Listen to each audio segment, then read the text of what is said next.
Olá meus amigos, hoje eu quero continuar nessa trilha das reflexões sobre as aparências e eu gostaria de falar sobre aparências, comportamentos não verbais e emoções. Hoje por acaso eu assisti um vídeo na internet, no YouTube, para o qual estou colocando a referência aqui embaixo, da professora Amy Cuddy, da Harvard Business School, e ela também atua em algumas outras instituições. O vídeo é interessante, porém eu gostaria de fazer algumas observações para suscitar reflexão, crítica sobre o que nós temos ali. Então, vamos ao vídeo. So when we think of nonverbals, we think of how we judge others, how they judge us, and what the outcomes are. We tend to forget, though, the other audience that's influenced by our nonverbals, and that's ourselves. We are also influenced by our nonverbals, our thoughts and our feelings and our physiology. Os nossos comportamentos verbais somos nós? Sim, em uma certa medida sim, mas não totalmente. E fica claro que não totalmente, porque lá na frente ela vai entrar em contradição. Ela vai começar a emitir um dever de que você deve fingir até você se tornar o que você está fingindo. Então, se você está fingindo, você não é exatamente aquilo que você está fingindo, pois você está fingindo. O corpo também mente. Nós também mentimos pelos comportamentos não verbais. E é exatamente isso que ela fala depois. Então, finja. Depois vira aí um vídeo todo dizendo que nós temos que fingir até a gente se tornar aquilo que a gente está fingindo. Nós somos influenciados pelos nossos comportamentos não verbais? Sim, mas eles sozinhos não serão suficientes para constituir o que a gente quer ser. Não adianta nada você simplesmente entrar em campo com a pose do melhor jogador do mundo, achando que isso simplesmente vai tornar você o melhor jogador do mundo. Você precisa de muitas outras coisas para se tornar o melhor jogador do mundo. Essa é talvez só um ponto, só uma variável que pode ajudar um pouquinho a ter um pouco mais de autoconfiança, até melhorar um pouquinho o seu desempenho. Mas o que transforma você num grande jogador não é simplesmente a pose. Ah, sim, as expressões, e principalmente as expressões das emoções, ajudam um pouco a transformar o nosso estado emocional. Quando você expressa uma emoção, você pode sentir mais essa emoção, ou você pode, de fato, começar a senti-la de alguma maneira. Se você começa a sorrir, a tendência a se sentir alegre é um pouco maior. A expressão da emoção, então, facilita a produção do estado emocional. Ela reforça e intensifica a produção do estado emocional em alguma medida. Desse modo, rir é o melhor remédio? Não, rir é um remédio, não é o melhor nem o único remédio. É um remédio para você se sentir um pouco mais alegre. Ela até vai citar mais adiante um experimento onde os sujeitos colocavam um lápis na boca. Os sujeitos experimentos colocavam um lápis na boca, mais ou menos assim, e era pedido por um dos grupos desse experimento assistir um filme todinho, era um filme comédia, pelo menos com algumas pinceladas de comédia, não lembro ao certo, mas com o lápis na boca. E a expressão era o tempo todo uma expressão de sorriso. Assim, e era uma coisa forçada, porém o que ocorria? O grupo que assistia o filme com o lápis na boca, com essa expressão de sorriso forçada, tendia até a achar o filme mais engraçado do que o grupo que não assistia com o lápis na boca. I became especially interested in nonverbal expressions of power and dominance.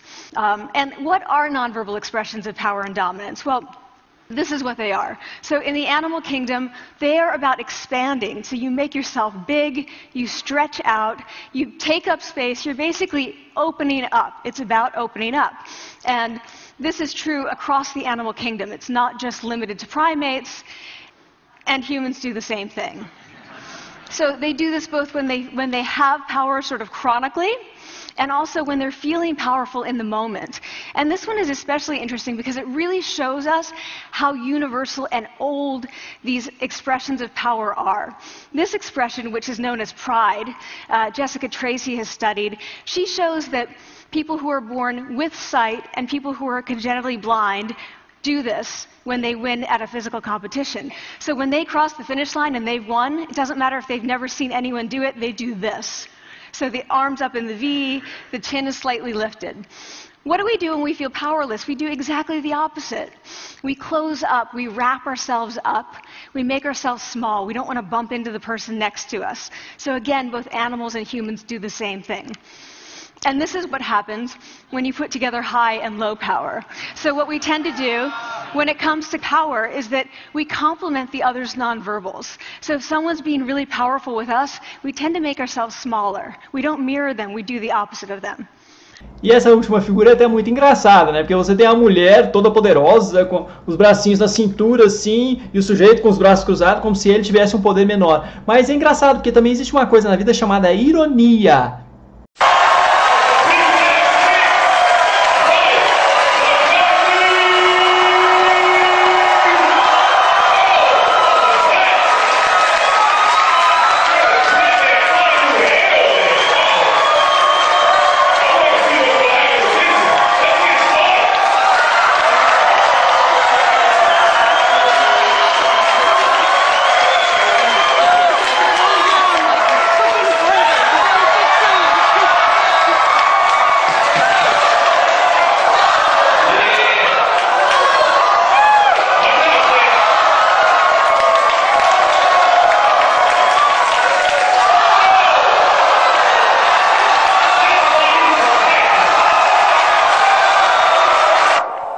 O sujeito pode entrar bancando o campeão, bancando o todo-poderoso e tomar uma muqueta.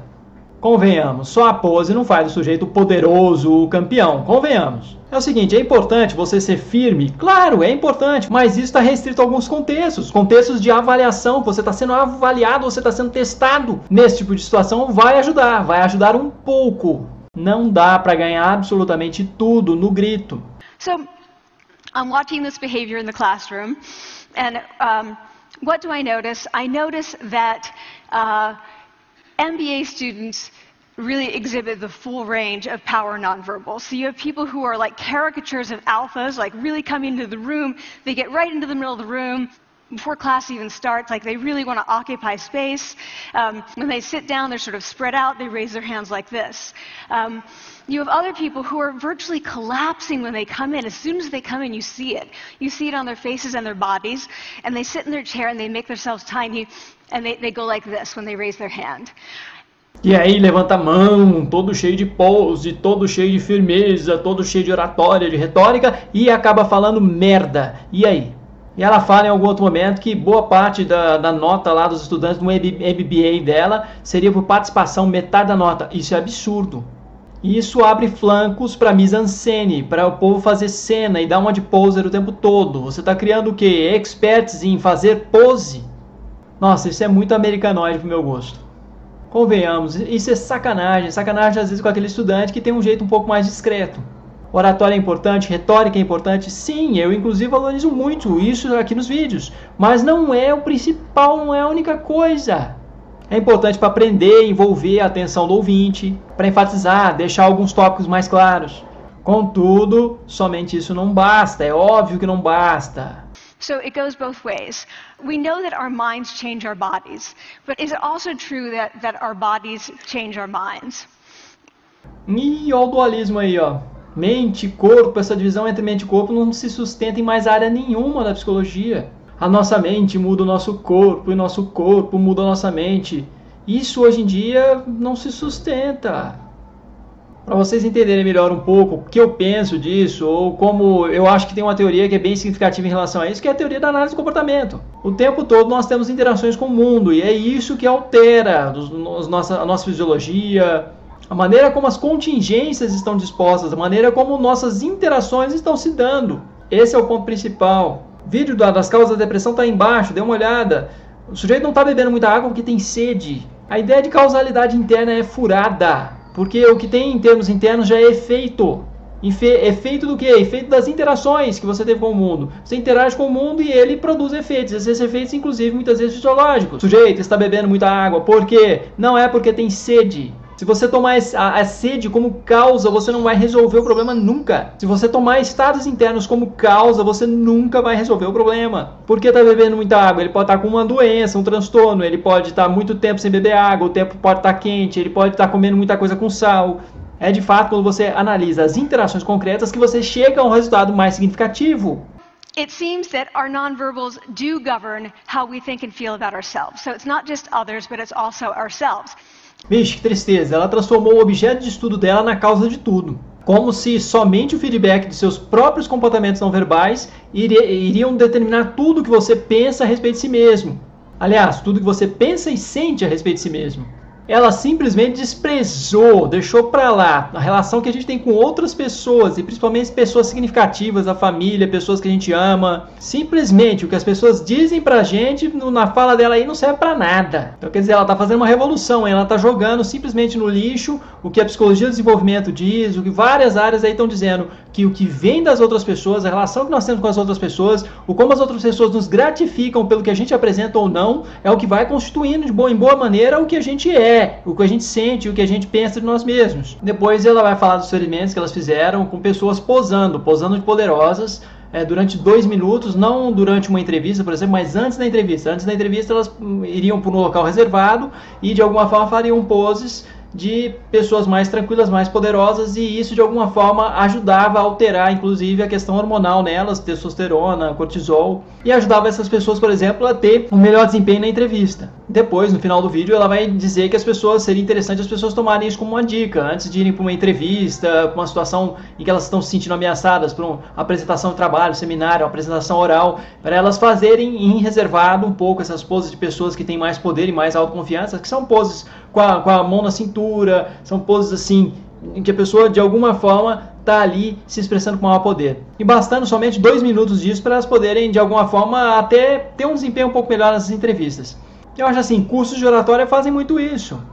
Ensinam as pessoas a terem uma linguagem corporal que passa mais confiança. Isso tudo pode ser feito também com treinamento. Meu trabalho com pacientes do CAPS, a gente trabalha muito isso também. O sujeito chega todo encolhido, fala muito baixo, e a gente faz no teatro, que tem lá o trabalho nosso com o teatro, da pessoa ensaiar, da pessoa se colocar com outro personagem, um personagem mais confiante, um personagem que fala mais alto, fala mais firme. Exercício de fluidez de fala, da pessoa falar rápido, falar do que vem à cabeça de qualquer jeito. Tudo para adquirir mais força, mais firmeza, passar mais confiança, se sentir mais confiante. Talvez somente poses de 2 minutos antes de uma situação crucial não sejam suficientes. Talvez a pessoa tenha que fazer todo um treinamento mesmo.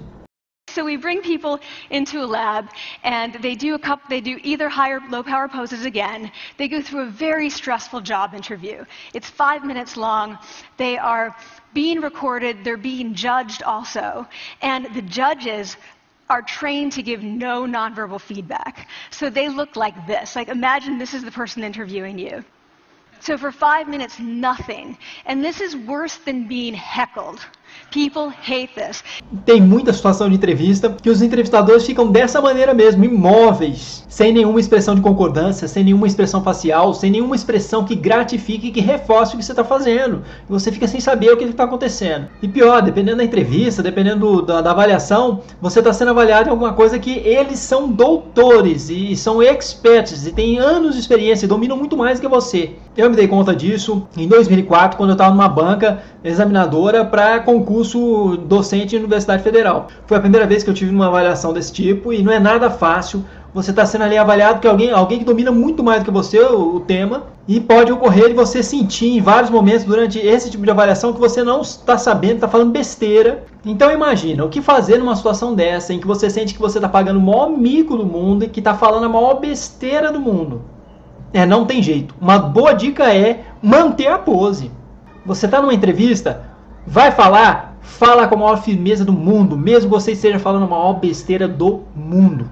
Porque senão você vai se atropelar. Com firmeza você vai ter mais confiança em si mesmo, mesmo que esteja falando a maior besteira. E essa confiança vai te dar segurança para você continuar falando, para você continuar se expressando, para você continuar fazendo o que tem que ser feito numa entrevista. When I was 19, I was in a really bad car accident and I had been withdrawn from college. And I learned that my IQ had dropped by 2 standard deviations, which was very traumatic. I knew my IQ because I had identified with being smart, and I had been called gifted as a child. So I'm taken out of college. I keep trying to go back. They say, you're not going to finish college. Like, just, you know, there are other things for you to do, but that's not going to work out for you. So I really struggled with this, and I have to say, having your identity taken from you, your core identity, and for me it was being smart, having that taken from you, there's nothing that leaves you feeling more powerless than that. So I felt entirely powerless. I worked and worked and worked, and I got lucky and worked and got lucky and worked. Eventually I graduated from college. It took me 4 years longer than my peers. And so I want to say to you, don't fake it till you make it. Fake it till you become it. E depois a professora Amy Cuddy fala o tanto que esse acidente foi traumatizante para ela e já perder todo aquele poder que ela tinha relacionado ao fato de ter sido uma criança considerada superdotada. Aliás, eu acho isso péssimo para qualquer criança ser considerada superdotada, dadas as expectativas que começam a se formar em torno dela, porque depois podem surgir muitas frustrações. O que não falta é mistificação em torno do que é uma criança superdotada. E o que mais se tem, principalmente no contexto americano, não são crianças superdotadas, mas são pais que hiperestimulam essa criança para querer ter uma criança superdotada, uma criança superpoderosa. E aí essa criança cresce, chega à universidade e encontra lá com outros colegas que não foram considerados superdotados e que estão tendo o mesmo desempenho que ela tem, estão tendo a mesma tranquilidade para levar o curso que ela leva, e que aproveitaram talvez até muito mais a vida de uma forma mais diversificada, sem tantas expectativas, sem tantas cobranças. A fala dessa professora Amy Cuddy também traduz muito da altíssima competitividade da sociedade americana e que isso sim talvez tenha efeitos muito mais deletérios, de um modo geral, quando se pensa aí no contexto cultural, mais deletérios para a saúde das pessoas, para o bem-estar psicológico. Muitos americanos andam com o QI pregado na testa. Uma sociedade que se divide em losers and winners, ganhadores e perdedores. Eis uma dicotomia horrível. E aí as pessoas fazem mote da sua vida conseguir cada vez mais poder e poder sobre as outras pessoas. E eu até fiquei um pouco sensibilizado com o depoimento dela, inclusive ela estava muito nervosa durante a entrevista, vocês podem perceber isso, a questão da respiração, a questão de havia ansiedade, uma ansiedade extrema. As pressões que essa mulher sofreu não foram brincadeira, né? Além de ter demorado 4 anos a mais para ter se graduado. E muito sofrimento, hein? Muito sofrimento para adquirir mais poder, para se sentir mais poderosa, para de alguma forma corresponder às expectativas todas e às cobranças todas que ela trazia desde a infância dela, vindas da família, dos pais talvez principalmente. Ela acaba entregando um pouco as motivações da vida dela, as motivações para essa pesquisa, um pouco do sentido da vida dela. Quanto sacrifício, me passou um pouco isso. Posso estar enganado. Bom, é isso, meus amigos. No próximo vídeo eu vou continuar falando de aparências, essa questão do poder, da ambição, do tentar se mostrar superior aos outros, do orgulho, do egoísmo, do egocentrismo. É isso, obrigado, até a próxima.